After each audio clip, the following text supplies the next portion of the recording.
Hello दोस्तों, good evening. God bless you, get success in your life. आप अपने जीवन में सफल हो, भगवान आपकी हर इच्छा हर मनोकामना पूरी करें और इसी प्रकार आप आगे बढ़ते रहें।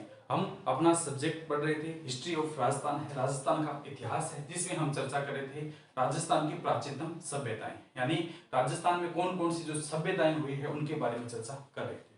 तो हमने इसके बारे में पढ़ने से पहले अरावली के बारे में पढ़ा कि जो सभ्यताएं हैं लगभग अरावली के इर्द गिर्द बसी हुई है, इसलिए हमने अरावली का जो वर्णन था वो किया था। इसके बाद हमने चर्चा की थी पहली सभ्यता है विराट सभ्यता है, जो जयपुर के आसपास के क्षेत्र में बसी हुई है। विराट की हमने बात की थी, जयपुर के आसपास का जो क्षेत्र है वहां पर एक सभ्यता बसी हुई है जिसका नाम कौन सा है, विराट है। इसके बाद हमने कल चर्चा की थी गणेश्वर सभ्यता है, सीकर है कोलान की पहाड़ी उसके आसपास का जो क्षेत्र है वहां पर एक सभ्यता बसती है जिसका नाम कौन सा आता है, गणेश्वर सभ्यता है। खंडेला की पहाड़ियों से एक नदी निकलती है जिसका नाम कांतली है, इसी के मुहाने पर एक अपनी सभ्यता बसी है जिसका नाम कौन सा आता है, गणेश्वर है। इसके बारे में हमने डिटेल से चर्चा की थी। अब हम अगली सभ्यता के बारे में चर्चा करेंगे जो कौन सी है, आहड़ सभ्यता है। कौन सी है, आहड़ सभ्यता है।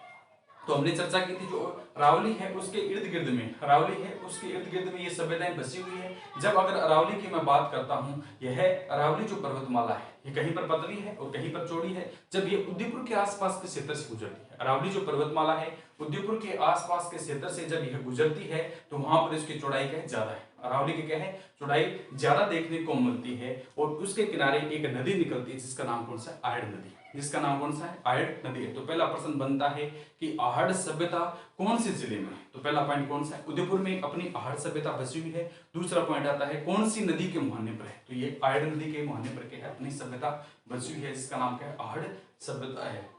तो इसके बारे में डिटेल से पढ़ेंगे। तो आपको पता है उदयपुर की स्थापना यानी उदयपुर को बसाने वाले शासक कौन से थे, उदय सिंह थे। 1559 में उदय सिंह के द्वारा उदयपुर को बसाया गया था। जो ये नदी निकलती है ये आयड कहलाती है। तो जब अरावली में बरसात होती है, अरावली में बारिश होगी तो ये क्या नदी उफान पर होगी। बारिश के साथ जो वहां लोग रहते थे वो कृषि करते थे, तो कृषि के सारे सामान और वहां के लोग जो रहने उनका जीवन यापन के लिए जो वस्तुएं रखते थे उनको क्या साथ बहाकर ले जाती थी।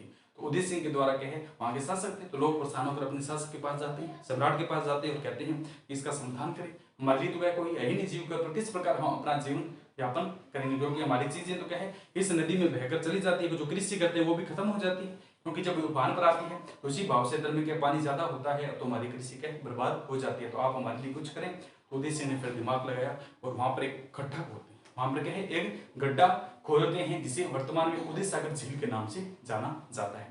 वहां से बाद में यह नदी निकलती है जिसे बेड़स कहा जाता है। उदय सागर झील में मिलने के बाद जब आयड़ नदी नवीनतम नया रास्ता अपनाती है तो इसे बेड़स नदी के नाम से जाना जाता है। और ये बेड़स नदी है आगे जाकर बनासा है बनकियासा उस नदी में मिल जाती है। इस नदी के संगम पे आहड़ नदी है, इसके किनारे एक सभ्यता बसती है जिसका नाम कौन सा आता है, आहड़ सभ्यता है। इसके बारे में हम चर्चा करेंगे, ठीक है। तो हम चलते हैं आहड़ सभ्यता है। तो सर्वप्रथम वही राजस्थान का मैप बनाएंगे, विषम कोणीय चतुर्भुजाकार आकृति का है अपना राजस्थान।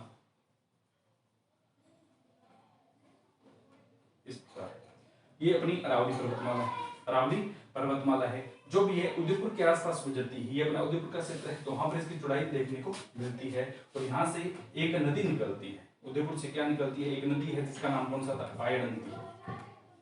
क्या नदी है, आयड़ नदी है। और उदयपुर की स्थापना अपने को पता है उदय सिंह के द्वारा 1559 में उदयपुर बसाया था। 1559 ईस्वी में उदय सिंह के द्वारा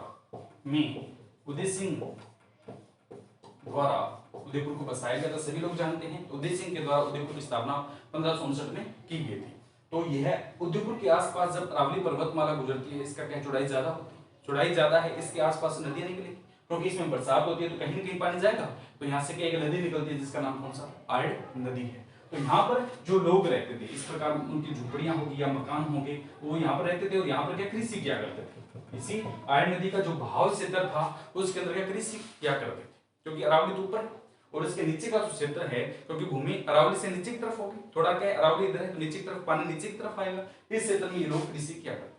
तो सामान्य बरसात होती तो उनका कोई प्रभाव नहीं पड़ता, लेकिन जब ज्यादा बारिश होती तो अरावली का पानी का इस क्षेत्र में आ जाता और ये आयड़ नदी के उफान पर हो जाती। उस समय ये अपना सब कुछ क्या इसके साथ बहाकर ले जाते थे। लोग जो रहते थे उनके मकान है, पशुधन है, कृषि संपदा है, सारी क्या अपने साथ बहाकर ले जाते। तो लोग परेशान थे, क्या करें, करें तो क्या करें हम, ठीक है, उनका साधन नहीं, कहाँ जाएं कहाँ, ठीक है। दूसरा, अगर नदी के दूसरी तरफ जाए तो वहां पानी की व्यवस्था नहीं है, कहाँ जाएं, तो इसलिए लोग परेशान थे। फिर अपने शासक उदय सिंह के पास जाते हैं और कहते हैं इस समस्या का समाधान करें, आप ही हमारे मालिक हैं, आप हमारी इस समस्या का समाधान करें। तो जब उनके पास जाते हैं तो उदय सिंह दिमाग लगाते हैं, उदय सिंह है वो दिमाग लगाते हैं और यहाँ पर क्या एक गड्ढा खोद देते हैं, यहाँ पर क्या है एक गड्ढा खोद देते हैं, जिससे जो पानी आता है वो क्या है इसके अंदर पहले भरता, फिर ये जाता, जब ये गड्ढा भर जाता है उसके बाद ये पानी आगे की तरफ जाता। अगर नॉर्मल तो ये गड्ढा भरता रहता, अगर नॉर्मल से ज्यादा पानी है तो जो भारी वस्तुएं आती, गड्ढा क्यों खुदवाया था, क्योंकि जो भारी वस्तुएं हैं वो क्या पानी के बहाव के साथ ज्यादा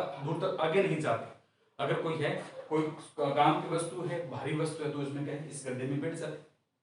बाद में जो बहाव क्षेत्र कम हो जाता, पानी की गहराई कम हो जाती, तो वह वस्तु निकाल लेते, जिससे गेहूं है या अन्य प्रकार की वस्तु है वो तो खराब हो जाती। लेकिन कोई उपयोगी वस्तु अगर होती, तो भारी वस्तु उपयोगी होती तो वो इसके अंदर बैठ जाती, उसको बाद में निकालिए लोग काम में लेते थे। इस प्रकार है इसका काम में लेते थे। इस गड्ढे को वर्तमान में क्या कहा जाता है, उदय सागर झील, यानी यहाँ से क्या आती है उदय सागर झील, उदय सागर झील। उदय सिंह ने अपने नाम पर इसका नाम क्या रखा, उदय सागर झील। यहाँ से भी पानी आता, ऊपर से कहेंगे भाव क्षेत्र नीचे की तरफ था तो यहाँ से पानी आता, ये भी इसमें इकट्ठा हो जाता, तो इस गड्ढे का क्या नाम दिया गया बाद में, उदय सागर झील है। इसके बाद जब यह नदी निकलती है, इसके बाद जब आयड नदी निकलती है तो इसका नाम क्या कहलाता है, बेडच नदी।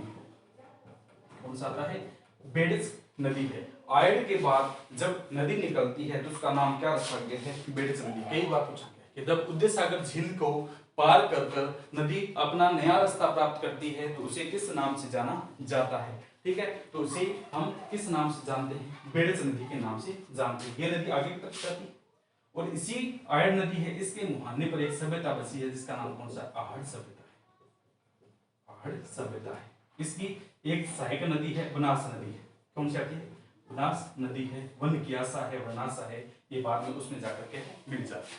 तो आहड़ नदी के किनारे एक सभ्यता बसी है जिसका नाम क्या है, आहड़ सभ्यता। आयड नदी के किनारे सभ्यता बसी जिसका कौन सा आता है, आहड़ सभ्यता है। तो इसमें पूछ ले नदी कौन सी है, नदी तो आएगी अपनी आयड है, आयड नदी है। कई बार इसका नाम चेंज कर देते हैं, बेड दे दिया जाता है, तो आपको पता है ये सेम नदी है, इसका नाम चेंज हो गया है, बाद में मुहाने तक जाती है तो वहां पर एक सभ्यता बसती है जिसका नाम क्या है, आहड़ सभ्यता।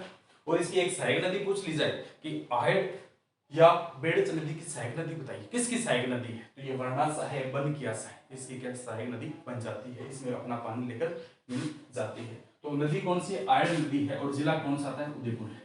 उदयपुर जिले में अपनी जो सभ्यता बसती है उसका नाम क्या है, आहड़ सभ्यता है। तो हम इस आहड़ सभ्यता के बारे में चर्चा करेंगे। अब ये आहड़ सभ्यता है, इसकी कोई व्यक्ति तो होगा जिसने खोज की थी। आहड़ सभ्यता की खोज करने वाला व्यक्ति कौन सा था, प्रथम बार इसकी खोज जो है वो करने वाला कौन सा था, तो 1953 में अक्षय कीर्ति व्यास के द्वारा, 1953 में अक्षय कीर्ति व्यास के द्वारा इस आहड़ सभ्यता की खोज की गई। तो यहां मैं लिखूं खोज है, यानी खोजकर्ता 1953 में अक्षय कीर्ति व्यास, अक्षय कीर्ति व्यास के द्वारा इस आहड़ सभ्यता की खोज की गई थी। कब की गई थी, 1953 में। बाद में जो रतन चंद्र अग्रवाल थे, गणेश में पढ़ा था, रतन चंद्र अग्रवाल आते हैं, उनके द्वारा फिर इसकी खोज की जाती है, क्योंकि वहां पर खोज कर लेते हैं तो व्यक्ति कहीं खोजते रहते हैं, खोज करता होते हैं, उनका काम क्या खोज करना है, तो ये फिर इसकी दोबारा खोज करते हैं। तो दोबारा की अगर मैं खोज की बात करूं, 1954-56 में रतन चंद्र अग्रवाल है, आरसी अग्रवाल के द्वारा इस आहड़ सभ्यता की दोबारा खोज की जाती है। प्रश्न पहला पूछेगा कि आहड़ सभ्यता की खोज करने वाले व्यक्ति कौन से थे, तो 1953 के अंदर अक्षय कीर्ति व्यास के द्वारा आहड़ सभ्यता की खोज की गई। मूल रूप से तो खोज करने वाले व्यक्ति कौन से थे, अक्षय कीर्ति व्यास। लेकिन दोबारा से फिर घूमते घूमते रतन चंद्र अग्रवाल आते हैं और 1954 से 56 के बीच में गए, फिर इसकी जो खोज करते हैं। तो दूसरा व्यक्ति ऑप्शन में देखिए, अकॉर्डिंग टू ऑप्शन करना होगा। अगर अक्षय कीर्ति व्यास है तो प्रायोरिटी इनको देनी, अगर ये ना हो फिर इनको बताना है, ठीक है। तो रतन चंद्र अग्रवाल के द्वारा 1954-56 में इसका क्या है जो खोज थी वो की गई थी। फिर इसका उत्खनन भी किया जाएगा, यानी खोज तो कर ली, उसको खोदने का भी कार्य तो करेंगे। कोई चीज होती है, मैं घूमने के लिए जाता हूँ, मुझे कोई वस्तु वहां पर दिखाई देती है तो सर्वप्रथम मैं कह दूंगा वहां पर इस प्रकार की वस्तु थी। लेकिन जब लोग जाए तो उसको खोद कर उसका प्रूफ देखें, तो इसे क्या कहा जाता है, उत्खनन है। तो अगर हम बात करते हैं आहड़ सभ्यता का उत्खनन किसके द्वारा किया गया था, तो इसके उत्खनन की अगर हम बात करते हैं तो 62 में अचडी सांकलिया है। अचडी सांकलिया के द्वारा इसका क्या उत्खनन किया गया था, यानी इसको खोदने का कार्य किया गया था। अचडी सांकलिया के द्वारा हंसमुख धीरजलाल सांकलिया के द्वारा 1961-62 में इसका उत्खनन किया गया था। उसमें लिखते हैं 1962 में अचडी सांकलिया है, अचडी सांकलिया है, ठीक है। हंसमुख धीरजलाल सांकलिया, पूरा नाम इनका क्या है, हंसमुख धीरजलाल सांकलिया है। इनके द्वारा इसका उत्खनन किया गया था, यानी आहट सभ्यता का खोदने का कार्य कौन करते हैं, उत्खनन संबंधित कार्य कौन से करते हैं, अचडी सांकलिया के द्वारा जो आहट सभ्यता है उसको खोदने का कार्य किया जाता है। तो समझ में आया, नदी कौन सी है, आहट, जिला कौन सा है, उदयपुर। इसकी खोज सर्वप्रथम किसने की थी, अक्षय कीर्ति व्यास के द्वारा। कब की थी, 1953 में। दोबारा से खोज करने वाले व्यक्ति कौन से थे, आर.सी. अग्रवाल है, रतनचंद्र अग्रवाल है, इनके द्वारा 1954-56 में की थी। इसके बाद इसका उत्खनन किसके द्वारा किया था, अचडी सांकलिया के द्वारा 1961 और 1962 में इसका क्या उत्खनन था वो किया गया था। इसके क्या है, खोदने संबंधित कार्य किसके द्वारा, अचडी सांकलिया के द्वारा किया गया था। अब इसमें प्रश्न एक फिर पूछा जाता है कि यह सभ्यता कौन से आते हैं, ये जो अपनी आहट सभ्यता थी किस प्रकार की सभ्यता है, ग्रामीण है या नगरीय, ग्रामीण है या नगरीय सभ्यता है। तो गणेश्वर की अगर हम बात करते हैं तो उसमें क्या है, गणेश्वर जो क्षेत्र है वो क्या है, एक शहरी नगरीय क्षेत्र की श्रेणी में आता है। तो बाद में क्या है, जब चारों हम करवा लेंगे, जो चारों सभ्यताएं उनका चर्चा कर लेंगे, फिर हम इसके नगरीय ग्रामीण की एक साथ चर्चा करेंगे। इस सभ्यता की अगर हम बात करते हैं तो ये आहट सभ्यता किस प्रकार की सभ्यता है, ग्रामीण, कौन सी है, ग्रामीण सभ्यता है। यानी उदयपुर के आसपास जो आहट नदी है, ये किस आहट नदी है, इस नदी जो है ये कौन से ग्रामीण क्षेत्र में है। तो ये सभ्यता कौन सी आती है अपनी, अगर बात करते हैं तो ग्रामीण सभ्यता है। इसकी कौन सी है, ग्रामीण सभ्यता है। और ये क्या पितृस्तात्मक है या मातृस्तात्मक है, ये सभ्यता किस प्रकार की है, आहट अपनी सभ्यता है ये पितृस्तात्मक है, पितृस्तात्मक, पितृस्तात्मक, पितृस्तात्मक कैसे है कि इसको चलाने वाला व्यक्ति कौन है, आदमी है या औरत है, यानी पिताजी चलाते हैं या माताजी चलाते हैं। तो ये आहट सभ्यता है, इसको चलाने वाला मुखिया कौन होता है, मनुष्य, यानी व्यक्ति है मनुष्य, या इसको चलाने वाला मुखिया कौन है, वो एक पुरुष प्रधान है। ये सभ्यता किस प्रकार की है, पुरुष प्रधान है, इसलिए इसे क्या कहा जाता है, पितृस्तात्मक है।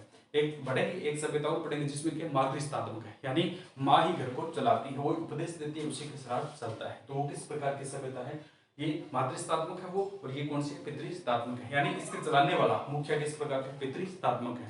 तो ये पितृस्तात्मक है, तो इसमें क्या है, व्यक्ति अलग अलग रहेंगे या साथ रहेंगे। क्यों, महिलाएं जो होती है आपको पता है, अगर महिलाओं को किसी भी घर का मुखिया बना दे तो क्या महिलाओं की तो आपस में दो घर में है तो उनकी भी नहीं बनती है। तो घर चलाना तो बहुत बड़ी बात है। आस पड़ोस की जो महिलाएं होती है वो थोड़ी देर के लिए आती है, इधर उधर की बात करके चली जाती है, घर को इधर उधर करने में बिखेरने में क्या ज्यादा ध्यान रखती है, उसने ये किया उसने ये किया, ठीक है, आज पड़ोस पर देख लीजिए। लेकिन जब पितृस्तात्मक होता है, अगर किसी घर को चलाने वाला व्यक्ति क्या होता है, पिताजी होते हैं, तो उसको चाहे कोई बात कह लो वो उनको कोई प्रभाव नहीं पड़ता है। उसने कह लिया, इधर से सुना, इधर से निकाल दिया, वो परिवार चलता है, लंबे समय तक चलता है, और उसमें क्या है, परिवार आगे बढ़ता ही बढ़ता जाता है। यदि मुखिया प्रधान महिला होगी तो वो परिवार नहीं चलेगा। अगर दो औरत है तो दोनों ही क्या है, घर एक ही घर में दोनों औरत अलग अलग हो जाएगी, वो कौन सी स्थात्मक होती है, मातृस्तात्मक है। तो यहाँ पर क्या है, आहट जो सभ्यता थी, आहट सभ्यता है वो किस प्रकार की है, पहला तो आता है ग्रामीण सभ्यता, यानी ग्रामीण परिवेश में फली फूली सभ्यता है, कौन सी है, आहट है। दूसरा अगर मैं बात करूं तो ये सभ्यता कौन सी आती है, अगर इस सभ्यता की बात करूं तो परिवार किस प्रकार का है, पितृस्तात्मक है। कौन सी सभ्यता है, पितृस्तात्मक है। तो अगर पिता के अधीन में चलेंगे तो इसमें क्या है, किस प्रकार परिवार के साथ शुभ परिवार, शुद्ध रूप से लोग रहेंगे। तो परिवार किस प्रकार का है, इसमें परिवार शुद्ध परिवार है, कौन सा है, शुद्ध परिवार है। अगर कोई महिला मुखिया होगी तो शुद्ध रहने नहीं देगी, किसी न किसी बात को उसने लड़ाई कर झगड़ा करना है, वो क्या है, जो परिवार है उसको अलग अलग कर देती है। अगर मुखिया प्रधान व्यक्ति होगा तो वो क्या है, परिवार को एकजुट बनाकर रखता है। तो परिवार किस प्रकार का था, पितृस्तात्मक होने के कारण यहाँ का परिवार किस प्रकार का है, शुद्ध परिवार है, ठीक है, शुद्ध परिवार है। तो इसकी हमें जानकारी कहाँ से मिलती है कि ये जो परिवार है ये शुद्ध, ये परिवार है ये शुद्ध है, इसका हमें किससे पता चला, जब आहट की खुदाई की जाती है, आहट की खुदाई की जाती है तो वहां पर क्या है, जो घर बने हुए थे, ठीक है, वहां पर क्या है, घर बने हुए थे, उन घरों में के चूल्हे बने, घरों में चूल्हे होते हैं मोस्टली, खाना पकाने के लिए चूल्हे होते हैं। जब इसकी खुदाई की गई तो वहां पर चूल्हे बने हुए थे, एक घर में तो क्या है कई बार दो दो चूल्हे, दोनों तरफ क्या मुंह है, एक चूल्हे पर क्या दो दो भट्टियां, इस प्रकार जो अकारीनुमा की आकृति की हुई थी। और कई कई घरों में क्या है 6 चूल्हे एक साथ बने हुए थे, जिसमें ऐसे लगता है कि लोग इकट्ठे रहते थे और एक साथ क्या खाना बनाते थे। तो उन चूल्हों को देखकर पता चलता है कि लोग क्या है एक साथ रहते थे और एक ही चूल्हे पर क्या खाना बनाकर खाते थे। तो इसमें क्या है एक साथ कई चूल्हों के मिलने के कारण पता चलता है कि परिवार प्रणाली किस प्रकार की थी। संयुक्त परिवार था। संयुक्त परिवार किस प्रकार होता है, यदि मातृ होगा तो संयुक्त परिवार रह ही नहीं सकता, महिला के अंडर होगा तो नहीं रह सकता। कोई किसी घर में रह ले तो रह ले, ठीक है, बाकी क्या किसी महिला को छोटी सी बात हो जाए तो उसके पेट में पसती इधर उधर कहीं ना कहीं कहेगी और जिससे क्या घर में बिखराव होगा। लेकिन पिताजी होते हैं वो कहे कितनी भी बड़ी बात कह लो उनको कभी नहीं बताते, मन में रह जाते हैं और परिवार के चलाते रहते हैं। तो परिवार प्रणाली किस प्रकार की थी, पितृ स्थापन प्रणाली थी।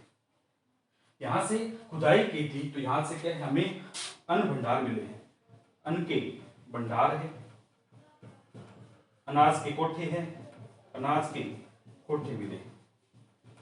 तो इसकी खुदाई की गई थी तो एक तो कौन सा मिला था हमें, संयुक्त रूप से चूल्हे देखने को मिले। दूसरा यहाँ पर क्या है अनाज के जो बोरेनुमा संरचना है, बड़नी कहा जाता है, बोरेनुमा संरचना है, कोठे है, इस प्रकार की जो अनाज है रखा करते थे, इस प्रकार की आकृतियां मिली है। तो जिसे अनाज के कोठे कहा जाता है, ओबरी भी कहते हैं और गोरे के नाम से भी जाना जाता है। तो कहां से मिला है, आर्ट सभ्यता से। यहाँ पे लोग क्या अनाज को इकट्ठा रखते थे, ओवरी रखते थे और ये कोठे बनाकर रखते थे। इस प्रकार एक संरचना थी, ठीक है, जिसमें क्या अनाज को डाल दिया जाता था। तो अनाज के गोरे हैं, ओवरी है, ठीक है, और गोरे हैं, कोठे, इस प्रकार की जो आकृतियां रखते थे। उसके साथ क्या है जैसे आगे खुदाई की, जिससे आगे खुदाई करते हैं तो यहाँ पे क्या है आटा पीसने की चक्की मिली, आड़ से क्या मिली है, आटा पीसने की चक्की मिली है, आड़ से आटा पीसने की चक्की भी हमें मिलती है। तो पहला तो कौन सा आता है, पितृ प्रणाली, संयुक्त परिवार प्रणाली है, अनाज के गोरे है, कोठे है, ओबरी है, ये सारी चीजें मिली है। और हमें परिवार की अगर बात करते हैं संयुक्त रूप से चूल्हे मिले हैं। और इसके साथ अगर मैं बात करूं तो यहाँ से क्या अगर बात करते हैं तो यहाँ से हमें आटा पीसने की चक्की मिली, ठीक, आटा पीसने की चक्की मिली है। यहाँ से क्या तांबे के औजार मिले, ताम्र के क्या है औजार। आर्ट सभ्यता से हमें बहुत सारे ताम्र के क्या औजार मिले हैं। इसलिए इस सभ्यता को हम बात करते हैं ताम्र नगरी या ताम्रवती नगरी कहा जाता है। आर्ट सभ्यता क्या कहते हैं, ताम्र नगरी या ताम्रवती नगरी कहते हैं। आड़ को क्या कहा जाता है, ताम्बर नगरी या ताम्रवती नगरी कहते हैं। कल हमने पढ़ा था गणेश्वर, मैंने कहा था कंफ्यूज करेंगे। गणेश्वर की अगर हम बात करते हैं तो उसे ताम्र जननी कहा जाता है। उसे क्या कहा जाता है, ताम्र जननी या ताम्र युगीन सभ्यता कहते हैं। लेकिन जैसे ही हम आहड़ की तरफ अग्रसर होते हैं तो इस आहड़ को ताम्बर नगरी या ताम्रवती नगरी कहते हैं। तो दोनों में क्या अलग अलग डिफरेंस देख लीजिएगा, क्वेश्चन इसमें क्या है वो डालते हैं, इसमें बच्चे फंसते हैं, ठीक है। तो आहड़ की अगर हम बात करते हैं तो आहड़ से तांबे के औजार मिले हैं, इसे ताम्रवती नगरी या ताम्र नगरी कहा जाता है। आहड़ का प्राचीन नाम क्या था, आहड़ को प्राचीन समय में हम धूलकोट के नाम से जानते थे, धूलकोट। आहड़ से आहड़ का प्राचीन नाम क्या था, आहड़ को प्राचीन समय में धूलकोट के नाम से जानते थे, जिसका अर्थ होता है रेत का टीला। जिसका अर्थ क्या होता है, रेत का टीला। आपसे क्वेश्चन इतना सा पूछा जाएगा कि धूलकोट कौन सी सभ्यता से संबंधित है, आड़ है, गणेश्वर है, विराट है, कालीबंगा है। तो आहड़ की अगर बात करते हैं, अगर हम बात करते हैं कि धूलकोट का जो संबंध है वो किससे है, इसका संबंध हमारी आहड़ सभ्यता से। आहड़ सभ्यता की अगर बात करता हूं तो इसमें धूलकोट का मतलब क्या होता है, रेत का टीला है, एक भूखंडर नुमा संरचना होती है, लंबाई होती है उसकी, चौड़ाई होती है। इसे 10वीं 11वीं शताब्दी में इसे जो कौन सी आती है, अगर मैं बात करता हूं आहड़ सभ्यता है, इसे 10वीं 11वीं शताब्दी में किस नाम से जाना जाता था। तो इसकी अगर हम बात करते हैं 10वीं 11वीं शताब्दी में अरावली जो आहड़ सभ्यता है इसे अघाटपुर या आगरपुर के नाम से जाना जाता था। तो 10वीं 11वीं शताब्दी में इसके नाम की बात करते हैं तो अघाटपुर कहते थे। प्रश्न पूछ लिया जाए 10वीं 11वीं शताब्दी जो है उसे क्या कहा जाता है, अघाटपुर है। 10वीं 11वीं शताब्दी में आहड़ सभ्यता को किस नाम से जाना जाता था, इसे अघाटपुर के नाम से जाना जाता था। वैसे इसका प्राचीन नाम कौन सा है, धूलकोट है, जिसे रेत का टीला के नाम से भी जाना जाता है, जिसे रेत का टीला का नाम का जाना जाता है। अब जो आहड़वासी है, आहड़वासी क्या है, ईरान से व्यापार करते थे। आहड़वासी क्या है, किससे व्यापार करते थे, ईरान से व्यापार करते थे, ठीक है। तो आदिवासी क्या है, अपने चीजें जो होती थी उनके साथ क्या आदान प्रदान करते थे। तो कौन सा था, ये विदेशियों के साथ है, यानी ईरान से व्यापार करते थे। इसकी अगर हम बात करते हैं तो इसका प्रमाण हमें कहाँ से मिल रहा है, तो यहाँ पर क्या है, एक लेपिस मांजुली नामक पत्थर मिला है। यहाँ पर क्या है, ईरान का जो एक पत्थर होता है जिसका नाम क्या है, लेपिस मांजुली है, जो हमें आहड़ सभ्यता में देखने को मिला है। तो इसमें क्या थोड़ा सा मिटा देते हैं। आहड़ जो सभ्यता है, आहड़वासी ईरानियों से व्यापार करते थे। आहड़वासी किससे करते थे, ईरानियों से व्यापार करते थे। आहड़वासी ईरानियों से व्यापार करते हैं, यानी ईरानियों के साथ आदान प्रदान करते थे, व्यापार करते थे। इसका हमें प्रमाण कहां से मिला है, ठीक है, तो लेपिस मांजुली नामक एक पत्थर मिला है, जो मूलतः कहां का है, जो मूलतः की अगर बात करता हूं तो ये जो पत्थर है ये ईरान का है। ये पत्थर क्या है, ईरान का है, इसलिए इतिहासविदों ने बताया है कि इनका संबंध क्या है, ईरानियों से। इनका संबंध की अगर बात करते हैं तो ईरानियों से था। तो लेपिस मांजुली पत्थर मिला हुआ है, जिससे पता चलता है कि आहड़वासी क्या करते थे, व्यापार करते थे, और व्यापार भी क्या अपने क्षेत्र से न के विदेशियों के साथ करते थे। विदेश में कौन आता है, ईरान है। इनके संबंध किनके साथ थे, ईरान के साथ इनके संबंध देखने को मिलते हैं। इसकी अगर हम बात करते हैं, आहड़ का सबसे बड़ा अगर केंद्र मानते हैं तो गिलुंड राजसमंद को माना जाता है। आहड़ की अगर बात करते हैं अपने क्षेत्र विशेष का सबसे बड़ा केंद्र कौन सा है, आदिवासियों के लिए व्यापार के लिए सबसे बड़ा केंद्र कौन सा आता है, गिलुंड पड़ता है, जो कहां पर है, राजसमंद में है। इनके साथ सर्वाधिक इनका देखने को मिलता है। यहाँ पर अगर बात करते हैं तो यहाँ पर हमें क्या पूजा की थाली है, धान के अवशेष है। यहाँ पर हमें और क्या क्या चीजें बनी है, पूजा की थाली, धान के अवशेष, पूजा की थाली धान के अवशेष है, मृद भांड है, काले और लाल रंग के मृद भांड मिले हैं, उल्टी तपाई के मृद भांड है ये, और यहाँ पर क्या है, त्रिशूल समूही संरचना मिली है। यहाँ पर आहड़ से बात करते हैं तो मेन तो क्या पूजा की थाली, इससे पता चलता है लोग पूजा करते हैं। पूजा की थाली मिले हैं, मृद भांड मिले हैं, धान के अवशेष मिले हैं, और त्रिशूलनुमा संरचना मिली। मृत भांड है, या मृत भांड यानी पत्थर के जो मिट्टी के बर्तन मिले, मिट्टी के क्या है बर्तन मिलते हैं, जिसे मृत भांड कहा जाता है। यहाँ काले और लाल रंग के मृत भांड मिले, ऊपर से लाल होते हैं, नीचे से क्या काले, आधा हिस्सा लाल और आधा क्या काले रंग का है। तो कहां से मिला है, आहड़ सभ्यता से। यहाँ के जो मकान है, गणेश्वर में अधिकांश मकान पत्थरों से बनाए गए थे, लेकिन आहड़ की अगर बात करते हैं तो आहड़ के मकान हैं वो ईंटों से बनाए गए थे। और कौन सी ईंटें हैं, कच्ची ईंटें हैं जो धूप में सुखाई गई है। उन ईंटों के द्वारा हम आहड़ की जो सभ्यता है उसका निर्माण किया गया था। नींव में ये पत्थर लगाते थे, लेकिन बाद की अगर हम बात करते हैं तो इसके बाद का जो भाग है वो कच्ची ईंटों से बनाया जाता था, ठीक है, कच्ची ईंटों से बनाया जाता था। इसके बाद आहड़ की बात करते हैं तो ये किस प्रकार के, ताम्र पाषाण युग था। कौन सा था, ताम्र पाषाणी युग से संबंधित था। ताम्र से मिले हैं तो ताम्र पाषाणी युग था, ठीक है। तो आहड़ की अगर बात करते हैं ताम्र पाषाण से युग से संबंधित था। आहड़ सभ्यता किससे थी, ताम्र पाषाण युग से संबंधित थी। इसकी अगर हम बात करते हैं तो यहाँ पर तांबा मिला है, तांबे के साथ लोहा भी मिला है। तांबा है, लोहा है, और लोहे के साथ क्या टीन भी देखने को मिला है। तो आहड़ सभ्यता में तांबा मिला है, लोग तांबा से परिचित थे, लोहे से परिचित थे, और इसके साथ अगर हम बात करते हैं टीन को भी जानते थे। तो आहड़वासी है, तांबा, लोहे और टीन से क्या परिचित थे, उनको जानते थे, लेकिन चांदी से अपरिचित थे। लेकिन क्या है, चांदी से क्या थे, अपरिचित थे, ठीक है, चांदी के बारे में ये नहीं जानते हैं। यहाँ पर सूती कपड़े पर क्या है, दाबू प्रिंट या ठप्पा प्रिंट नाम के संसार में एक सफेद कपड़ा था। सफेद कपड़े पर क्या है, जो छपाई की गई थी, जिसे दाबू प्रिंट या क्या छपाई प्रिंट के नाम से जाना जाता है। तो यहाँ पर क्या सफेद कपड़े पर आहड़ में सूती जो सफेद कपड़ा होता है उसके ऊपर क्या छपाई के कुछ अवशेष मिले। प्रश्न पूछ लिया जाए निम्न में से कौन सी सभ्यता में छपाई से संबंधित कुछ अवशेष मिले। तो सूती कपड़े या सफेद कपड़े पर आहड़वासी जो है वो छपाई करते थे, जिसे दाबू प्रिंट कहा जाता है। जिसे हम बात करते हैं इसे दाबू प्रिंट कहा जाता है, और इसका दूसरा नाम क्या ठप्पा प्रिंट है। इसे ठप्पा लगाते थे सफेद कपड़े पर, और क्या है ये जो छपाई थी वो करते थे। तो ये हमारे क्या है मुख्यतः कैसे थी, आहड़ सभ्यता से संबंधित बातें थी। इसमें फिर कुछ बातें रह जाती है, जैसे अगर हम बात करते हैं कि यहाँ पर जो ये जो त्रिशूल बना है, ठीक है, ये त्रिशूल नुमा संरचना बनी हुई है, त्रिशूल मिला है यहाँ से। इस त्रिशूल पर एक साइड त्रिशूल का नक्शा है, दूसरी साइड क्या वहां के शासक अपोलो है, ठीक है, जो अपोलो है उनका क्या चित्र बना हुआ है, ठीक है। तो प्रश्न पूछ लीजिए अपोलो शासक का चित्र किस सभ्यता से संबंधित है। अपोलो शासक की अगर हम बात करते हैं उसमें एक चित्र बना हुआ है, सामने साइड तो तीर का निशान और उसके पीछे के अपोलो शासक है, वो तर्कस लिए बाण लेकर सीधे खड़े हुए हैं। इस प्रकार क्या करती है, कौन सी सभ्यता से देखने को मिलती है, हमारी आहड़ जो सभ्यता है वहां से देखने को मिलती है।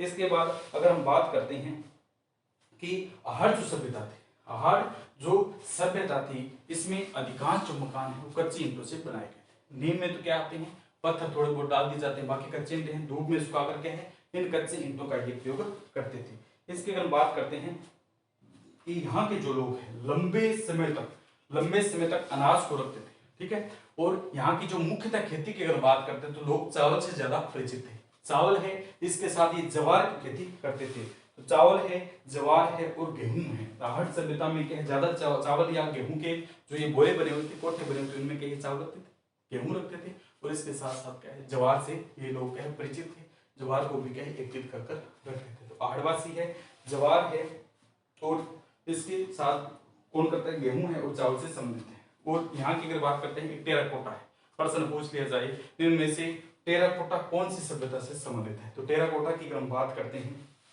तो टेराकोटा जो पद्धति होती है वो कहाँ पर है, हमारे आहड़वासी से संबंधित है। और यहाँ पर क्या है कि वृषभ बेल की आकृति मिली है। वृषभ किसे कहा जाता है, बेल को कहा जाता है। उसकी एक आकृति है जो टेराकोटा पद्धति से बनाई गई है, जिसे बनारसियाल बेल कहा जाता है, जिसे किस नाम से जानते हैं, बनारसियाल बेल के नाम से जानते हैं। तो आहड़ की अगर बात करते हैं मुख्यतः ये आती है, ठीक है, मुख्यतः बातें यही आती हैं कि यहाँ पर क्या चावल लोग ज्यादा खाते थे, ठीक है। यहाँ के लोग की अगर बात करते हैं चावल ज्यादा खाते थे, उसके साथ गेहूं को भी रखते थे, चक्की मिली के आटा पीसते थे। और यहाँ के जो लोग हैं, कोई व्यक्ति मृत हो जाता, मर जाता, तो उसके कपड़ों और जो उसने जो गहने पहने हैं उनके साथ क्या दफना देते, कपड़ों और गहनों के साथ क्या उस व्यक्ति को दफना दिया जाता था। तो ये हमारी कौन सी आती है, आहड़ सभ्यता है। तो पहली बात करते हैं कि आहड़ जो सभ्यता है ये कौन सी नदी है, आहड़ नदी। कौन सा जिला है, उदयपुर है। 1953 में व्यास के द्वारा इसकी खोज की गई थी और 1954-56 में रतनचंद्र अग्रवाल फिर इसकी क्या खोज करते हैं, खोज करते हैं। इसके बाद फिर हम बात करते हैं कि जो यहाँ का उत्खनन था वो एच.डी. सांकलिया के द्वारा 1961-62 में किया गया था। आहड़ सभ्यता ग्रामीण सभ्यता है, पितृस्थात्मक है, माता से कोई लेना देना, पितृस्थात्मक सभ्यता थी। पितृस्थात्मक इसलिए कौन से है, संयुक्त परिवार प्रणाली। कौन से आते हैं, संयुक्त परिवार प्रणाली है। और यहाँ की अगर मैं बात करता हूँ प्रणाली संयुक्त है। और यहाँ से हमें क्या है, अगर खोदेंगे तो अनाज के बोरे है, कोठे है, ओवरी है, इस प्रकार की संरचनाएं मिली है। संयुक्त चूल्हे मिले हैं, एक ही घर में कई प्रकार के चूल्हे मिले, एक ही चूल्हे पर दो दो तीन तीन लोगों के क्या है वो चित्रनुमा संरचना बनाई हुई है, जिससे ऐसा लगता है कि कई लोग एक साथ इकट्ठा खाना बनाते थे।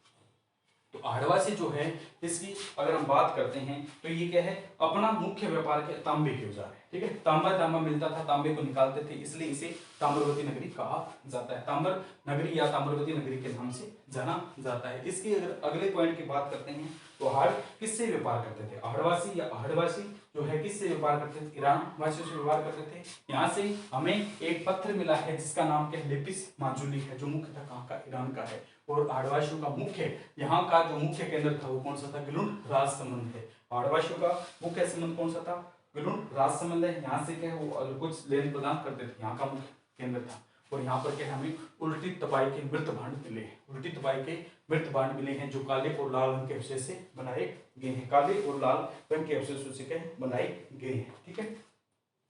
तो ये क्या मुख्य यहाँ से बातें, 6 चूल्हे। अब यहाँ से कुछ मुद्राएं भी मिली है, अपोलो से संबंधित है और आहड़ से क्या हमें 6 मुद्राएं भी मिली हैं। तो प्रश्न आए जाकर निम्न में से 6 मुद्राएं कहाँ पर देखने को मिलती है, यहाँ से हमें क्या है 6 मुद्राएं मिलती है। तो काले और लाल रंग के जो मृत भांड है, काले और लाल रंग के जो मृत भांड है, ऊपर से क्या है लाल रंग के और नीचे क्या है इनका काला रंग है। तो 2 प्रकार के जो बनाए गए मृत भांड है, जैसे गड़े हैं, मटके हैं, बर्नियां हैं, इनमें क्या 2 रंग किए जाते हैं, इनमें क्या है 2 रंग किए जाते हैं। इसे ब्लैक एंड रेड वेयर कहा जाता है, ब्लैक एंड रेड वेयर के नाम से जाना जाता है, ब्लैक एंड रेड वेयर यानी काले लाल के मृत भांड। तो इस प्रकार ये हमारी कौन सी थी, आहड़ सभ्यता है जो कंप्लीट होती है। अब हमारी एक सभ्यता रहेगी कौन सी, कालीबंगा है, जो कहाँ पर है, हनुमानगढ़ में।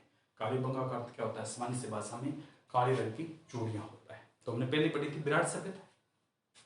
विराट सभ्यता की 1937 में दयाराम साहनी के द्वारा खोज की गई, जयपुर के उत्तर पूर्व में स्थित है। और यहाँ पर क्या है, हमें विराट की अगर हम बात करते हैं तो विराटनगर की जानकारी मिलती है और कहाँ महाभारत से मिलती है, और हमने इसके बारे में सारी डिटेल पढ़ी थी। कल हमें गणेश्वर सभ्यता पढ़ी थी, गणेश्वर की अगर बात करते हैं, कोल्हान की पहाड़ी खेतरी झुंझुनू से प्राचीन काल से तांबर निकाला जा रहा है, इसलिए तांबर जननी सभ्यता के नाम से जाना जाता है। अब इसकी अगर हम बात करते हैं, जो ताम्र जननी सभ्यता ये कौन सा आता है, इसकी बात करते हैं ताम्रवती या ताम्र नगरी है, इनमें कंफ्यूज नहीं, दोनों में अलग अलग पॉइंट दिए जाएंगे, ठीक है। ये दोनों एक साथ दे देते हैं, तो सभ्यता तो सेम से लगती है, आहेड है या कौन सी है, तो ठीक है वो आपको ध्यान में रखना होगा, ठीक है। तो इसके बाद हमने गणेश्वर की बात की थी, कौन सी, कांतली नदी। कांतली नदी है, ये खंडेला की पहाड़ियों से निकलती है और आंतरिक प्रवाह की वो नदी है, नीचे हुए बहने वाली है। यहाँ से मछली पकड़ने का कांटा मिला था, बनाकर मिला था, सुई, लोटा, गिलास, चम्मच, ये सारी चीजें मिली थी। और गणेश्वर की अगर हम बात करते हैं, तो गणेश्वर सभ्यता किस प्रकार की थी, गणेश्वर है जिसमें पत्थरों से बनाया गया था, ये नगरी सभ्यता के रूप में देखने को मिलती। तो कल हमने इनके बारे में पढ़ा था, आज हम कौन सी, आर्य सभ्यता है, आर्य सभ्यता उदयपुर में फैली हुई है, ठीक है। तो कल हम इससे अगली सभ्यता पढ़ेंगे। तो आज के लिए इतना है, बाकी जो पार्ट है वो अगले सेशन में कालीबंगा है उससे संबंधित करेंगे। खुश रहें, मस्त रहें और आगे बढ़ते रहें। थैंक यू दोस्तों।